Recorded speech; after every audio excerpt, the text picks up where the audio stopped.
What is up, everyone, and welcome back to another video. In today's video, we have some Lions news which we haven't had in a long time, so I'm so excited to bring this to you. Whatever it is, I'm excited. Today we're talking about Jamal Agnew potentially trying to be a receiver for the Lions. Let's get it started.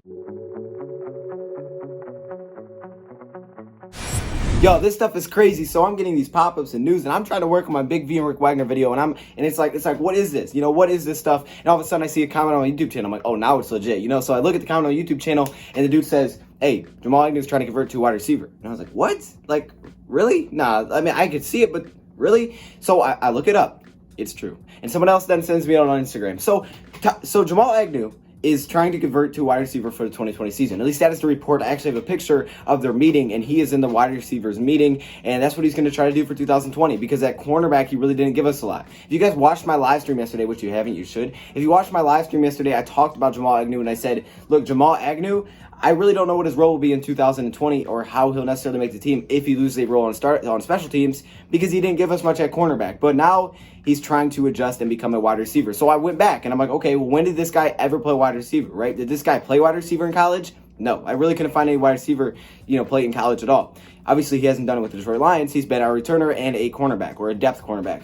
I had to go way back to high school, and I found a couple of I found a little bit of stats when it came to playing wide receiver. He was mainly a running back, a returner for them, but he did, go out on some passes. He had 14 receptions for 295 yards in high school, which is over 20 yards per reception. Obviously, that's pretty good. I actually have some clips of it in high school, but that's really all I could find of him playing wide receiver. Now, maybe because he was a cornerback, he actually gets a little bit of an advantage there. Maybe that'll help him. Maybe he'll be able to use what he knows as a cornerback to go against the cornerback and combat that. Jamal Agnew's that speedster. And I know there's always those people that when I talk about the wide receiver groups, they're like, oh yeah, we need that one speedster. And I talk about, well, that's not what the Lions bring in. They bring in Quinton Cephas, they bring in Allison. They want guys that can just catch the ball, go up and get it, win 50 balls, stuff like that.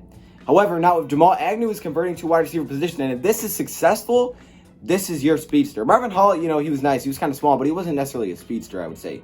However, Jamal Agnew is, and he was when we drafted him back in the 5th round. That's what he was known for when we drafted him, is be a very fast cornerback.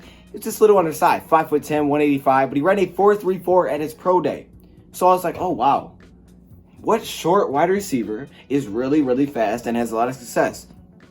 Tyreek Hill. Yes, Tyreek Hill. Now, I'm not saying he's going to be Tyreek Hill, obviously. Hill was 5'10", and he runs a 4.29 40-yard dash. All right. At his pro day. As well. So it wasn't like an official thing he was invited to. I don't think he was even invited to the combine because I guess of an arrest or something. I'm not exactly sure. But anyways, Jamal Agnew, man, could be that speedster for Detroit Lions. Now my thinking is here, okay, that's good. Trying to get out that cornerback group because it's kind of deep. But what the heck? The wide receiver group is deep also. So I'm saying if he makes the team, if he's able to stick around, next year I can see him having a way, way bigger role with the Detroit Lions. Well, his contract's up after this season. So his contract's up. I'm like, okay, well, you'd have to extend him then at that point. At that point, you'd have to extend him just like you have to extend Marvin Jones Jr., Kenny Galladay, and Danny Amendola. But my thinking is he'd probably be cheaper than maybe all of those guys next season. And if he shows you a little something this year, maybe you give him a couple of opportunities because you never can have enough, healthy bodies. And a guy like this that can play different spots could be very useful.